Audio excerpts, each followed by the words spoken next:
Ragazzi, ovviamente tutti i video che sono stati girati oggi sono girati qua, strada privata, ovviamente.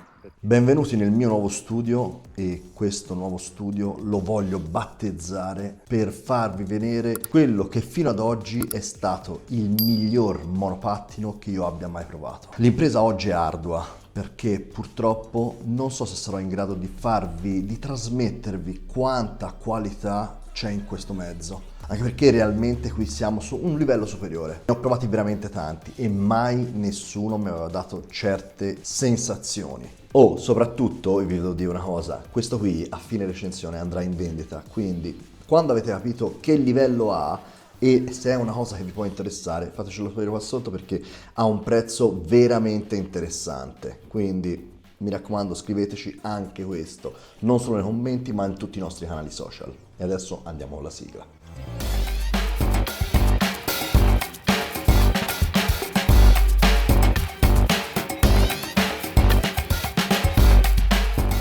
Partiamo subito dalle dimensioni: 148 cm per 65 cm largo per 130 cm alto. Le dimensioni sono belle generose, sono sostanziose, però per avere una buona stabilità di sicuro avere queste dimensioni è alla base.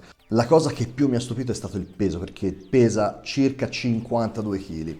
Il peso è bello tosto, però poi dopo andandolo ad analizzare nello specifico mi sono accorto che ci sono certe chicche che sicuramente vanno ad accrescere di molto il peso. A partire subito dallo snodo. Lo snodo è bello grosso, massiccio. Ovviamente non vi aspettate che si andranno a ridurre chissà quanto le dimensioni, perché andremo circa a dimezzare l'altezza, perché purtroppo il punto di snodo è in una parte abbastanza alta dello stelo, in modo da favorire ovviamente la stabilità, la solidità. Infatti non sentirete mai nessun tentenamento. Lo stelo è stabile, granitico e impressionantemente sicuro. Proprio vi darà una sensazione che anche standoci aggrappato non cederà mai, e questa cosa vi assicuro che in tutti i monopattini non l'ho mai provata. Una cosa clamorosa.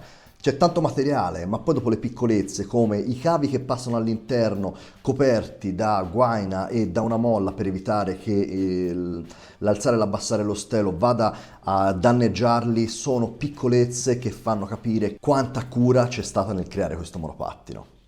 L'altra cosa che mi ha stupito è stata la potenza. Ha due motori da 1500 watt che riescono a spingere GT2 in una maniera clamorosa. Innanzitutto silenziosi, ma poi ci sono soluzioni tecniche che soltanto chi ha studiato in particolare quei motori per dargli determinate caratteristiche può aver fatto. Infatti troviamo delle alette che sono fatte in modo da poter convogliare dell'aria sui motori per evitare il surriscaldamento del motore. La velocità massima è 70 km/h e io vi posso assicurare che quando l'ho raggiunta avevo tanta stabilità questo monopattino che mi chiedevo quando arriva al massimo? Oh, che poi secondo me 70 km/h sono pure troppi sul monopattino. Ovviamente un monopattino con queste doti e con queste qualità ve li farà sembrare pochi. Mi raccomando, ricordatevi sempre che potete utilizzare certi mezzi soltanto in aree private, perché in strada sono fortemente banditi. Abbiamo una gestione del motore che è capillare. Abbiamo ben 4, anzi in realtà sono 5 tipologie di erogazione, modalità a piedi, la mappatura eco, poi abbiamo la sport che però in questa riesce a darvi comunque sempre il massimo della velocità. Con questo controllo di trazione vi permetterà di andare a dare tutta la potenza e di non perdere neanche un singolo chilometro orario dovuto allo slittamento delle ruote. Qui basta gomme buttate, però per quando avete voglia di fare il vostro sparo, anche perché questo monopattino riesce a fare da 0 a 50 km/h in 4 secondi, potete andare a selezionare l'ultima modalità e in più aggiungere la modalità boost. Questa modalità boost andrà a convogliare tutta la potenza nei motori. Ne ho provati tanti, ma questo mi ha lasciato senza fiato. Sarà che la stabilità e la solidità di questo monopattino ti lascia senza parole, quindi non te l'aspetti così. Soprattutto non te lo aspetti da un monopattino che ha una batteria da 52 volts. per 30 ampere. È tanto grossa, infatti lo si nota subito nella pedana, la pedana è enorme. Questo infatti è il 52 volts più potente in circolazione. La batteria da 30 ampere dichiara l'azienda che riesce a fare circa 90 km, ovviamente in eco e probabilmente in single motor. In realtà, preso da questo mezzo che è molto potente, che è piacevolissimo alla guida, sicuramente voi non andrete mai in eco, sicuramente nemmeno in singolo motore. L'attenzione ai particolari Ninebot la mette anche nelle forniture, infatti vi troverete direttamente nella scatola ben 2 caricabatterie da 2 ampere. In 8 ore riuscite ad avercelo comunque carico al 100%. Il caricabatteria lo notate subito, lo trovate sotto a questo sportellino rosso che proprio fa l'idea stile Lamborghini, e una volta aperto al di sotto troverete un gommino da dover sollevare per garantire un po' di impermeabilità a queste porte molto importanti, e al di sotto troverete i 2 accessi per i caricabatterie. E adesso pian piano spostiamoci verso la parte bassa. Troviamo altre chicche che sono veramente degne di nota, a partire dalle gomme. Pneumatici tubeless da 11 pollici, con all'interno un gel per andare a sopperire alle piccole forature. Questa è una grande cosa che abbiamo trovato in primis nel G30, la ritroviamo in un monopattino del genere, e questo è un punto veramente grosso a suo favore. Dando un occhio ai freni, invece, notiamo che Segway non fa soltanto monopattini. Infatti io ho notato questo disco da 140 mm che ricorda molto i dischi degli scooter, e a me sinceramente, nonostante sia controcorrente e contromoda, mi sembra un pezzo stupendo, perché va tanto di moda mettere il disco freno super sottile che va a dare quell'aria di leggerezza. Qua invece troviamo un bel disco che deve fare il suo lavoro. Troviamo un disco che è bello grosso, bello pieno, che permette alle pinze di lavorare su tutto il materiale. Sembrano nut le pinze, ma la cosa che mi ha stupito è la modularità. Infatti ha una forza che riesce a stoppare il monopattino in un batter d'occhio, ma riesce anche soltanto a dare quel piccolo colpetto di correzione in curva, quindi una cosa che è veramente difficile da trovare. Comunque freni idraulici perfetti, ben tarati, nulla da dire ragazzi, mi ha lasciato senza parola. E finalmente troviamo un Ninebot con le sospensioni. Abbiamo sempre voluto i G30 con le sospensioni, non l'abbiamo mai avuto. Qua invece il GT2 dà un'esperienza full optional.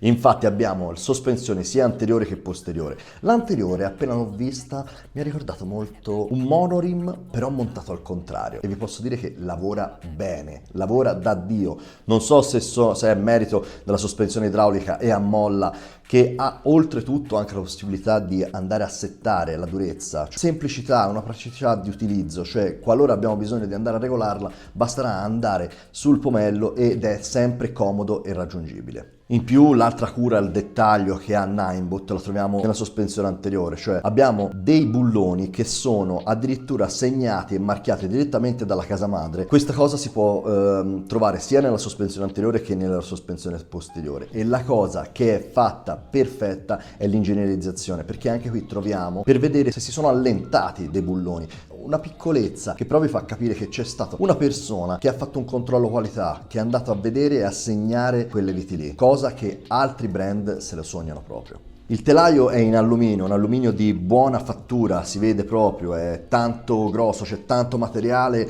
nei punti giusti, come nello snodo, anche nella giunzione tra pedana e stelo, ma soprattutto lo fa capire anche che Ninebot lo garantisce per sopportare su di sé fino a 150 kg. Guardate ragazzi, sembra che sia a ripetere sempre le stesse cose, ma è una cosa veramente che non si riesce a capire, cioè fino a che non si tocca con mano quanta qualità e quanta cura c'è in questo monopattino non si riesce a capire. Ma soprattutto non so se è dovuto a queste dimensioni così grandi, ma è la semplicità di utilizzo. Questo monopattino si guida bene da subito, ha tanta potenza, però avendo così tanto spazio per i piedi si riesce ad essere ben posizionati. Quando si accelera bene. Nella manopola destra si trova l'acceleratore che è in stile moto, quindi quando si accelera bisogna stare un po' attenti. Secondo me bisogna prenderci la mano, perché io mi sono trovato particolarmente bene. Avendo la mano ben agganciata si riesce a frenare con l'indice, mentre col pollice si riesce a dare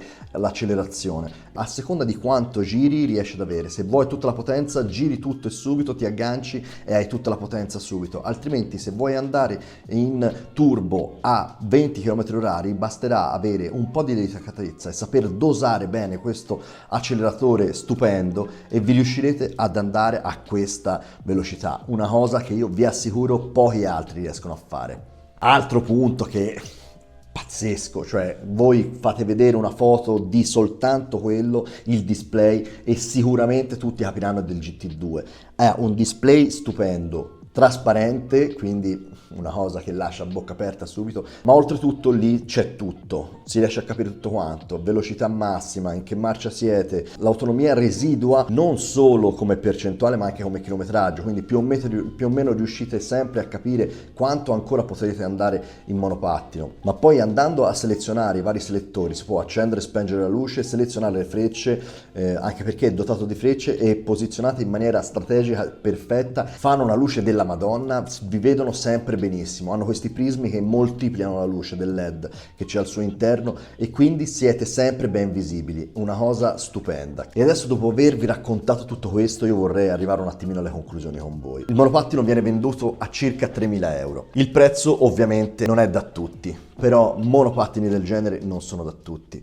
Il prezzo è molto alto, però in questo caso riesco quasi a giustificarlo, perché è molto alto, ma secondo me vale ogni singolo centesimo. Io questo è uno dei pochi monopattini che mi ha fatto tentennare, che se non fosse stato per la mia compagna che mi dava uno stop e un freno, io ce l'avrei già a casa di mia proprietà e ci girerei per tutto il mondo, in lungo e in largo, qualora si potesse. Quando vi trovate a dover prendere un monopattino del genere, secondo me dovete guardare ben altre cose, non le schede tecniche che vi fanno andare fuori di testa. Iniziamo a vedere come si guida un monopattino, perché avere un monopattino che fa 150 km/h ma che non si tiene in strada è veramente un problema. Quindi mi raccomando, fatemi sapere cosa ne pensate, fatemi sapere se sono riuscito a farvi capire quanto di buono c'è in questo monopattino e mi raccomando, rimanete connessi con noi perché stanno arrivando tante belle novità, che non è roba da poco. E poi fatemi sapere anche che ne pensate di questo nuovo studio, molto simile al vecchio, ma adesso sto vedendo se riesco a modificarlo. Oh, e ricordatevi che il futuro è elettrico. Ciao, alla prossima!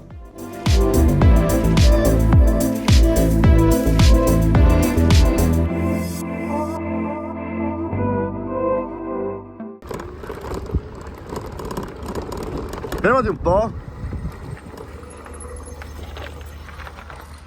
Dimmi un po' cosa ne pensi. Sì. Voglio 3 punti, allora velocità, telaio e freni. Velocità, diciamo che andando a 40-50, cioè la coppia è così talmente tanto buona e talmente stabile che sembra ti porta via, ma non nel senso che ti porta via che ti fa paura come diciamo il Wolf Warrior, eccetera, deve aggrapparti al manubrio, ma ti porta via perché ti trasporta quell'energia, quella potenza addosso che sembra di andare su una Ferrari davvero.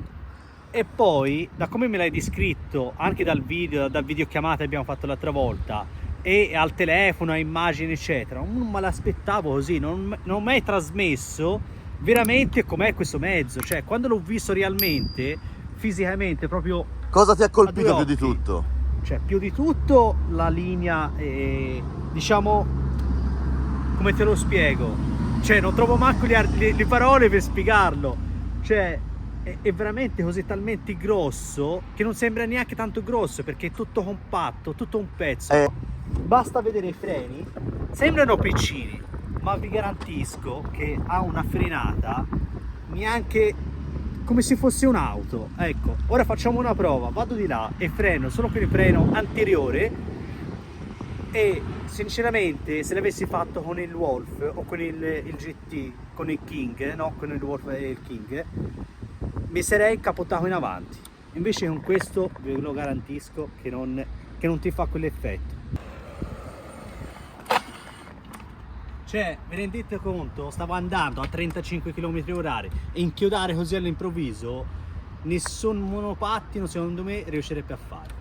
Talmente tanto ben tarata la frenata che non ti permette neanche di slittare. Bravo.